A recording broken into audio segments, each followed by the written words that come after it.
Hello everyone, जैसा कि आप देख रहे हो कि हम लोग जा रहे हैं आंटी को सरप्राइज़ देने, क्योंकि उनको नहीं पता है बिल्कुल भी कि आज हम लोग उनका बर्थडे सेलिब्रेट कर रहे हैं। लास्ट 2 ईयर्स से उन्होंने अपना बर्थडे सेलिब्रेट नहीं किया है, क्योंकि उनके बर्थडे के ही दिन उनकी बहुत मतलब फेवरेट जो उनकी सबसे लगाव उनका गाँव था नानी घर में। तो उनकी नानी डेथ उस दिन ही कर गई थी उनके बर्थडे के दिन। उसी दिन से उन्होंने अपना बर्थडे सेलिब्रेट या मनाना छोड़ दिया। बट हम लोगों ने प्लान किया, जिसके कारण आंटी मेरी बहुत ज़्यादा खुश है और उनको बिल्कुल भी आइडिया नहीं था किसी के भी बर्थडे सरप्राइज़ का, क्योंकि हम लोग सडनली ही केक मंगाए और अंकल हमारे गिफ्ट लेके आ गए। तो अंकल को मैं बोल रही हूँ कि अंकल आप चलो, तो वो बोल रहे ना मैं नहीं जाऊँगा। तो हम लोग बोले नहीं नहीं आप ही को चलना है गिफ्ट देने। फिर वो रेडी हुए, बट बाद में वो चंदू को बुलाने लगे। चंदू हमारी तो छोटी वाली बहन है और आप देख ही रहे हो अंकल चंदू को भी हैंड ओवर करेंगे, चलो तुम लेके जाओ। मैं बोलूँगी नहीं नहीं अंकल आप चलो आप चलो। अगर आप इस सीन को देखना चाहते हो तो मेरा आप देख रहे हो कि मैं डाल रही हूँ तो वॉइस ओवर है ये मेरा ऑफ कोर्स, क्योंकि फुल ब्लॉग में बहुत सारी ऐसी बातें हो जाती हैं कि आप नहीं बता सकते हो। तो ये आप मेरा देख सकते हो, मैं कल डाल चुकी हूँ इसको ऑलरेडी। मेरा ये शॉर्ट वीडियो है उसमें आप देख सकते हो, पर ये मेरा फुल ब्लॉग है गाइस, तो आप देखो। और फिर हम लोग अंकल को बैठाएंगे या फिर से हैंड ओवर करेंगे उन्हीं को गिफ्ट। ये इस गिफ्ट में सबसे ख़ास बात ये है कि ये गिफ्ट आंटी कल नहीं मांगी या परसों नहीं मांगी। जब सारेगामा कारवां लॉन्च हुआ था इस टाइप का रेडियो, तभी से मेरी आंटी को मन था ये गिफ्ट। और ये फाइनली अंकल को ये बात 2 साल पहले की बात याद है। ये बहुत इनक्रेडिबल वाला बात है, क्योंकि हम लोग तो आजकल के ज़माने में आपको ऐसे लड़के मिलेंगे ही नहीं जो आज का बात कल याद रखे।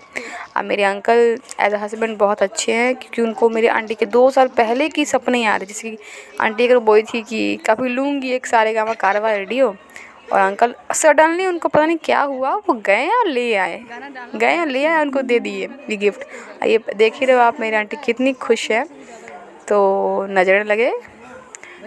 और मेरे अंकल आंटी ऐसे ही हमेशा रहे हैं। बट हाँ, मैं भी चाहती हूँ कि किसी को लाइफ पार्टनर ऐसा ही मिले।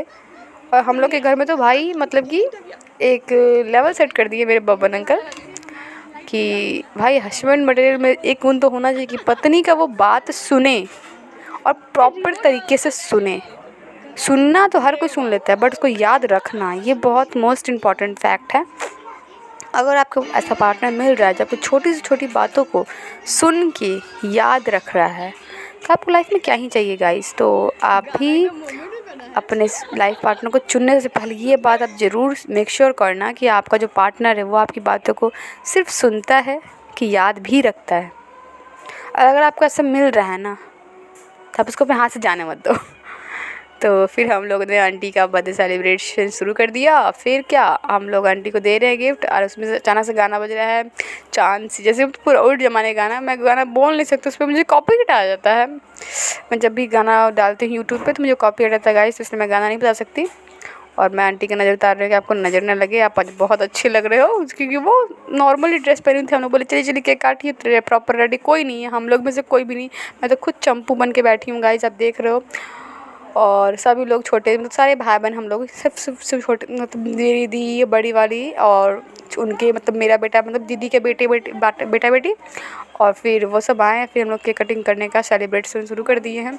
अब मैं खुद जाके कैंडल जलाऊंगी, क्योंकि उससे पहले दीदी जला रही थी, उससे नहीं जला तो मैं जला रही हूँ। अब देखिए मैं चंपू बन के घूम रही हूँ, मेरे बाल में ऑयलिंग हो चुका है, मतलब मैं तेल लगा के बैठी थी शाम को ही।